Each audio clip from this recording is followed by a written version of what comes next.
매일이 기대되는 하나님의 날, 또 하루하루의 역사가 주님이 계시기에 행복한 날, 바로 이러한 우리 예수 그리스도인들, 예수를 믿는 자들이 따르는 길입니다. 언제나 매일의 기쁨 가득한 또 성령 충만한 그러한 나날들과 신앙을 보유하는 그러한 자들 되시기를 주님의 이름으로 축복합니다. 오늘의 말씀은 열왕기하 4장 1절에서 7절의 말씀인데 6절 말씀으로 합독하며 시작하겠습니다. 그릇에 다 찬지라 여인이 아들에게 이르되 그 그릇도 그릇을 내게로 가져오라 하니 아들이 이르되 다른 그릇이 없나이다 하니 기름이 곧 그쳤더라. 아멘. 자, 여러분들이 좀 알아야 될 것이 있어서 기초적인 건데도 그냥 무심히 넘어가서 모르는 사람도 있더라고요. 여러분 아는 사람들은 모르는 사람을 위해서 뭐든지 정확히 전달할 줄 아는 자들이 되어야 될 것입니다. 제가 SNS에 이제 설교 말씀과 또 어떤 말씀을 증거할 때 심부름하는 자로서의 교리 뭐 이제 이런 거 이렇게 올리거든요, 가끔씩. 그런데 어느 누가 댓글에 보니까 구약에 대해서 썼어요. 구약은 저주다 이렇게 쓴 거예요. 그래서 깜짝 놀랐어요. 구약은 저주고 또 구약을 믿는 것은 이단이다 하면서 막 원망의 그 글로 이렇게 막 써놨더라고요. 그래서 제가 오늘 좀 이 시간을 비롯해서 분명하게 말씀을 드려야 되겠습니다. 기독교에 기본적인 가르침이 있습니다. 기독교의 기본적인 가르침은 구약은 약속입니다. 그리고 신약은 성취예요. 그래서 구약과 신약의 관계를 잘 아셔야 돼요. 구약은 신약의 형성입니다. 그래서 완성이 됩니다. 구약은 신약으로 완성이 된다. 즉 쉽게 얘기하면 이렇겠죠. 그 다음에 신약은 구약을 통해서 이해가 깊어지는 관계가 돼요. 그래서 구약의 완성은 신약이다. 그러니까 둘이 없어서는 안 되죠. 특히 예수 그리스도의 그 사역 안에서 이루어진다. 바로 이것입니다. 그래서 이것이 기독교의 기본적인 가르침이에요. 여러분 이거는 기초적으로 알고 계셔야 됩니다. 구약은 약속이다. 신약은 성취다. 그래서 구약과 신약은 둘이 하나가 됩니다. 구약, 신약 딱 합치면 하나가 됩니다. 구약은 몇 권? 27권은 신약인데 구약은 39권입니다. 그래서 저는 학교 다닐 때 어떻게 외웠냐면은 구약은 39권 해가지고 39 곱하기 27 나오잖아요. 3 곱하기 9는 27은 신약 이렇게 쉽게 외웠어요. 자, 구약은 39권, 신약은 27권입니다. 이래서 구약과 신약에 대해서 별도로 갈라서 놓고 이것은 저주다, 이것은 축복이다, 이것이 아닙니다. 여러분 정확히 하셔야 됩니다. 자, 그럼 이제 오늘 본문 말씀으로 갈게요. 오늘의 말씀을 보면은 선지자 제자 중에 한 남편이 죽었어요. 선지자 제자가 죽은 거예요. 그래서 그 부인인 여인이 선지자한테 가서 엘리사에게 가서 하소연하는 겁니다. 자, 그러한 얘기인데 이런 얘기를 봤을 때 보면 난감하잖아요. 남편이 죽었어요. 남편이 세상을 떠났고 그것도 선지자 제자예요. 막 이제 주의 종 길을 가려고 막 배우는 그 뭐죠. 근데 세상을 떠나고 누가 벌이를 해올 사람이 없으니까 빚이 말도 못하게 쌓였어요. 빚쟁이들이 막 맨날 집으로 쫓아옵니다. 그래서 그 아들을 내가 노예로 삼겠다, 종으로 삼겠다 하고 막 데려가려고 하던 그런 순간입니다. 자, 우리 인생에 보십시오. 때때로 이런 난감할 때가 있죠. 길이 막히고 앞이 캄캄하고 가진 건 아무것도 없고 난 갖고 있는 건 빚만 남아있어요. 자, 이러한 때가 한두 번이 아닙니다. 그러니까 오늘 이 여인 속에 이 여인이 이야기 속의 여인이 난감한 거예요. 그래가지고 근데 이 여인은 절망 속에 쓰러지고 비통하고 땅을 치고 이럴 게 아니라 이 시간이 없었던 거예요. 이 여인은 포기하지 않고 어디로 갔네? 엘리사한테 달려갑니다. 하나님의 종한테 막 달려가서 하나님의 사람 엘리사한테 달려가서 하소연합니다. 내가 이런 절망의 상태에 있습니다. 이 절망의 자리에 있을 때 어떻게 해야 된다? 하나님께 나가야 되는 거예요. 그러니 심부름하는 종이 있으니까 그 종한테 가가지고 하소연을 막 합니다. 여러분들 여기에서 말씀의 키포인트를 잡으셔야 돼요. 우리가 난감하고 절망에 쌓여 때 있을수록 일이 안 좋을 때 있을수록 하나님께 나아가야 기적이 시작되는 길인 것입니다. 위험수에 있다고 자폭하지 마세요. 또 난감하고 절망 속에 빠져서 기운 펑 일어나지도 못할 정도로 땀이 꺼지지 마세요. 그냥 얼른 꺼지기 전에 박차고 일어나 버리세요. 어차피 일은 벌어진 겁니다. 하나님 사람에게도 나아갔다. 자, 그러면 하나님은 어떻게 역사를 하시냐? 우리에게 없는 것으로 역사하지 않으세요. 있는 것으로. 자, 있는 것은 가진 것도 아무것도 없는데 뭐 어떻게 하십니까? 믿음이 있어야 되잖아요. 믿음이 있는 것, 그것으로 사용하십니다. 자, 보면은 엘리사가 여인이 달려왔어요. 살려주세요. 우리는 아무것도 없고 빚쟁이들이 와서 이러저러 합니다. 우리 아들을 데려가려고 합니다. 라고 엘리사에게 다 털어놨습니다. 그랬더니 뭐라 얘기하냐면 엘리사가 여인에게 질문을 하죠. 너희 집에 무엇이 있냐? 이렇게 물어요. 대책을 세워주려고. 그랬더니 계집종의 집에 기름 한 그릇 외에는 아무것도 없나이다. 이제 이렇게 이야기한 거예요. 그런데 하나님이 아무것도 없는 사람에게는 아무것도 아무 일도 하실 수 없다 했잖아요. 없는데 무엇을 뭐냐? 조금이라도 가지고 있는 믿음. 그 안에 잔재되어 있는 믿음. 그래도 또 그 믿음 가운데 남아있는 순종. 이걸 봅니다. 너 순종하겠는가? 바로 그것을 사용하십니다. 절대적으로 사용하십니다. 예수님 보세요. 제자들에게 이렇게 말씀하셨잖아요. 마태복음 11장 20절을 보면은 너희에게 겨자씨알 만큼 믿음이 있느냐? 이렇게 물었어요. 고만한 겨자씨알 보이지도 않아요. 그 씨알만큼, 그 한 알만큼만 믿음이 있다면 이 산을 명하여 여기로 저기로 옮겨지라면 옮겨질 것이다. 이랬어요. 자, 그러니 또 너희가 이렇게 하면 이 믿음으로도 못할 것이 없느니라. 이렇게 말씀하셨거든요. 하나님은 바로 우리에게는 보이지 않는 그 믿음, 그 원망만 하는 그 눈뿐이 없는데 하나님께서는 그 겨자 씨알만한 믿음을 본다는 것이고, 그래서 이 작은 것을 통해서 큰 일을 해주십니다. 그래서 어떻게 돼요? 믿음의 순종이 큰 기적을 일으킨다. 그냥 순종해, 즉각 순종. 그러니까 엘리사가 여인에게 이래요. 너는 그렇다면은 밖에 나가라. 나가서 모든 이웃에게 빈 그릇을 다 빌려라. 빌려라 그래요. 그래서 그것도 조금 빌리지 말라 이렇게 합니다. 그냥 다 긁어와라. 다 갖고 와라 이럽니다. 그러니까 여인이 어떻게 했어요? 아유, 그거 어떻게 오늘 집을 가요? 이러지 않았어요. 즉각 순종했다. 온 동네 그냥 자루를 들고 갈게. 나 같으면 자루 끌고 가요. 자루 끌어서 다 같이 올라고. 그러니까 아무 의심 없이 여인이 순종했다는 거예요. 바로 여기서 믿음을 본다는 겁니다. 바로 믿음은 우리가 하나님의 말씀을 이해하기 전에 하나님 말씀은 즉각 순종이에요. 그냥 아멘이에요. 뭐 따지지도 말고 그냥 하나님 말씀에는 순종하는 것입니다. 가나 혼인잔치 보세요. 예수님이 뭐라 그랬어요? 독에 술이 다 떨어지니까 물이 포도주로 변한 사건 아니에요. 그러니까 그 하인들에게 얘기하잖아요. 항아리에 물을 다 채워라. 그러니까 하인들이 어떻게 했어요? 의심도 안 하고 항아리에 물 다 갖다 채웠습니다. 그냥. 아니 왜 포도주는 다 떨었는데 물을 더 다 채우랴? 이것이 아니고 그냥 물 갖다 다 실었어요. 그러자 포도주로 변한 사건이 있잖아요. 바로 이것입니다. 그대로 했을 때. 직진입니다. 그냥 그대로 했을 때 물이 포도주로 변했다. 바로 이것이 순정 없는 믿음은 죽은 믿음이다.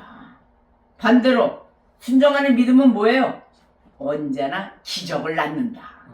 순종입니다.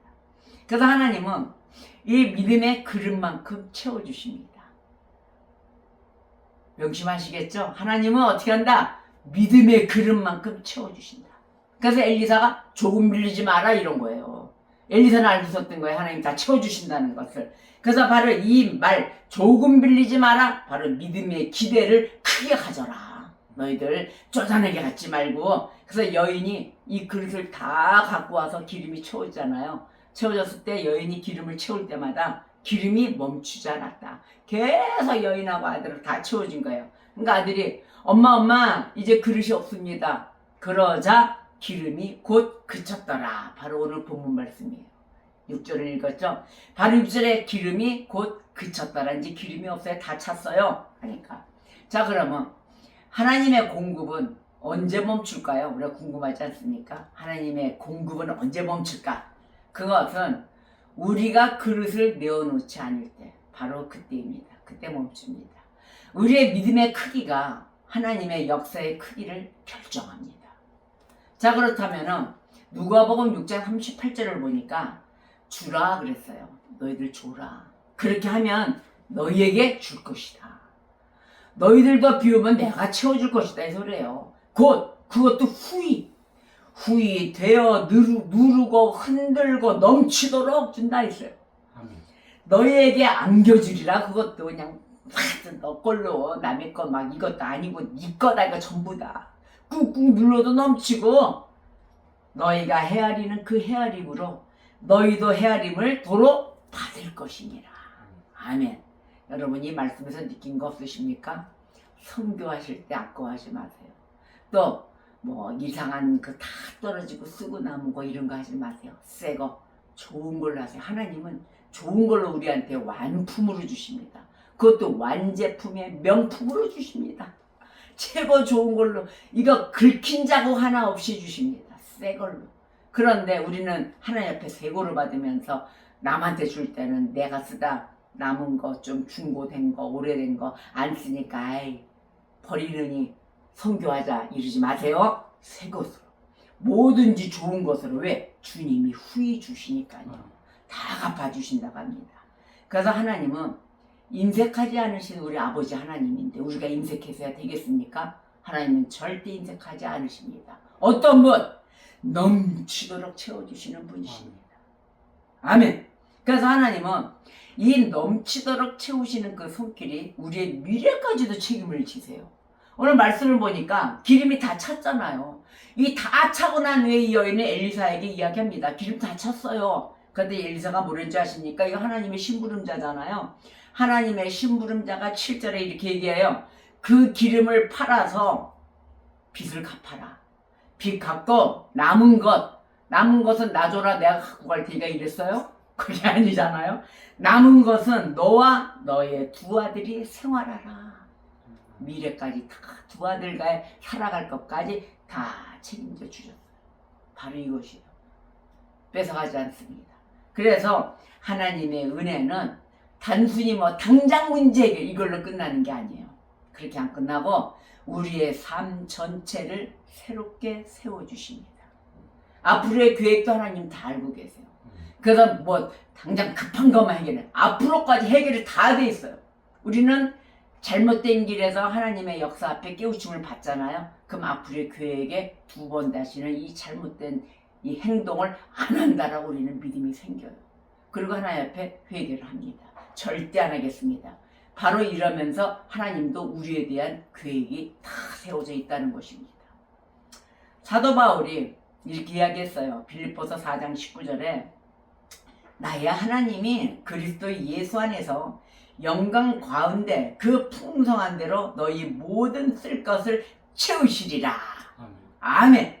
사도 바울이 이렇게 얘기했어요. 하나님이 모든 쓸 것을 너에게 다 채워주신다. 그리고 그리스도의 사랑을 알리시는데요. 그리스도의 능력이에요. 에베소서 3장 20절에서 21절 말씀이에요. 우리 가운데서 역사하시는 능력대로 우리가 구하거나 생각하는 모든 것에 더 넘치도록 능히 하시리. 바로 예수 그리스도를 이렇게 표현했습니다. 더 넘치도록 능히 하시리. 능치 못함이 없으신 분이시죠. 그래서 교회 안에서와 그리스도 예수 안에서 영광이 되도록 영원 무궁하기를 원하노라. 아멘. 이렇게 말씀하셨습니다. 우리의 생각은 우리는 이러잖아요. 아 이만큼 하면 됐어 이러잖아요. 그거 아니에요. 그건 no. 하나님의 계획은 항상 이보다 더 크고 풍성합니다. 그래서 이만하면 됐어가 아니에요. 더 해야 돼. 더해서 더 가서 하나님의 뜻을 이루어야 돼. 나눔의 손길입니다. 그래서 협력하여 선을 이루는 것입니다. 오늘 하나님께서 우리에게도 물으십니다. 너희 집에 무엇이 있느냐? 여러분 무엇을 갖고 계십니까? 무엇이 있다라고 이야기하시겠습니까? 아무것도 없어요. 빚만 남았어요. 별거 없어요. 그리고 손 딱 내놓으실 거예요? 아무 일 안 하면 아무 일도 일어나지 않는다. 옮기셔야죠. 근데 저는 주님이 주시면 뭐든지 갈 수 있는 순종하는 그런 믿음은 갖고 있습니다. 뭐 이렇게 이야기하든지 있는 그대로 이야기하세요. 그러나 하나님은 그 소리를 들으세요. 안 듣지 않으세요. 너의 중심을 보시는 하나님. 그래서 그 가슴 속에 그 신앙 가운데 남아있는 그 조그만 것, 그 믿음으로 기적을 일으키십니다. 그래서 우리의 믿음은 항상 이 빈 그릇이 되었더라도 우리의 믿음의 빈 그릇을 항상 주님 옆에 내어놓아야 돼요. 하나님, 내 그릇을 채워주시옵소서. 기도의 그릇, 순종의 그릇, 믿음의 그릇, 감사의 그릇 다 내어놓으세요. 거기마다 미래까지 책임지시고 역사를 해 주십니다. 그래서 하나님께서 그 그릇마다 은혜의 기름을 가득 채워주시기에 언제나 채워지는 각가정이 되시기를 주님의 이름으로 축복합니다. 자, 마태복음 6장 33절에 이랬어요. 그런즉 너희는 먼저 그의 나라와 그의 의를 구하라. 그리하면 이 모든 것을 너희에게 더하시리라. 아멘. 바로 이러한 하나님이십니다. 기도와 믿음은 땅에 떨어지지 않아요. 여러분들이 쌓아왔던 그 기도 하나님 앞에 다 상달이 되어 있습니다. 또 믿음 역시도 겨자 씨알 만한 믿음이 있다 하더라도 최고의 믿음입니다. 이 산을 들어 저 산을 명해 던져라 명령만 하면 모든 역사가 일어난다는 것이에요. 바로 그러한 믿음을 우리가 지켰을 때 우리는 바로 귀에 있는 대로 모든 이에게 착한 일을 하라 그랬어요. 갈라디아서 6장 10절에서 그렇게 말씀하십니다. 우리는 귀에 있는 대로 모든 이에게 착한 일을 하라. 다른 사람에게 선을 행할 기회가 생기잖아요. 그건 최고의 복이에요. 우리에게 주어진 큰 국률의 복입니다. 하나님 다 채워주십니다. 그래서 은혜의 기름, 오늘 말씀처럼 과부의 기름입니다. 은혜의 기름은 바로 이런 과부의 기름처럼 쏟아 부어야 더 늘어난다는 것이에요. 부을수록 늘어난다는 것이죠. 기회가 주어졌을 때 기회는 하나님이 우리 자신과 다른 사람의 그 영혼의 유익을 위해서 우리에게 제공하는 특별한 순간입니다. 바로 특별한 시기입니다. 바로 이 날을 잡으십시오. 기도와 성공은 느끼는 데 있지 않아요. 믿는 데 있습니다. 그냥 감각적으로 느끼고 흘리지 마세요. 믿으시고 행동하시고 순종하시고 보여주셔야 됩니다. 그래서 하나님이 들으시기로 하셨잖아요. 그랬다면은 꼭 들으세요. 듣지 않으세요. 그래서 하나님 약속이에요. 약속이 하나님. 다 들으시고 다 베풀어 주십니다. 리차드 백스터 박사가 이렇게 이야기했어요. 쟁기질을 하고 씨를 뿌리고 자기 몫을 감당할 시간이 있음을 기뻐하라. 그러면 결국은 하나님이 당신에게 열매를 주실 것이다. 아멘. 믿죠? 언제나 하나님이 열매를 맺어 주십니다. 로마서 14장 17절을 보면은 하나님의 나라는 먹는 것과 마시는 것이 아니요 오직 성령 안에 있는 의와 평강과 희락이라. 아멘. 사람은 누구나 너나 할 것 없이 관계 속에서 우리는 살아가고 있습니다. 뭐 혈육이 되었던 지인이 되었던 자, 그 관계의 방향 우리가 잘 잡아야 될 것입니다. 여러분, 무엇을 찾느냐, 우리가 인생을 살면서 무엇을 찾느냐에 달려 있어요. 계산적인 득을 찾아갈 것이냐, 아니면 이렇게 하나님 말씀과 함께 덕을 쌓아가며 살아갈 것이냐. 이 득의 계산은 오히려 생명이 말라갑니다. 그러나 덕은 날로 생명이 살아납니다. 부해집니다. 풍성한 열매를 맺게 되어 있습니다. 여러분, 득을 쫓는 사람이 되지 마시고 하나님의 덕을 쫓아가는 그러한 사람이 되셔야 될 것입니다. 오늘 저와 여러분은 무엇을 찾으며 살고 있으십니까? 우리가 꼭 되새겨야 될 것 같아요. 그래서 이번 한 주간 하나님의 그 은혜의 기름이 잔뜩 부어질 수 있도록 우리 집안에 있던 옆집에 있던 비어있는 그릇들 다 갖고 오십시오. 그래서 미래까지 채워주시는 하나님께 다 내어놓으십시오. 그래서 믿음의 순종으로 우리가 기적을 받아야 되겠습니다. 하나님께 받아야지 우리는 받는 자들이에요. 믿음의 그릇만큼 채워주시는 하나님께 모든 그릇 다 내어놓는 한 주간이 되시기를, 또 축복받는 한 주간이 되시기를 주님의 이름으로 기도합니다. 기도하시겠습니다.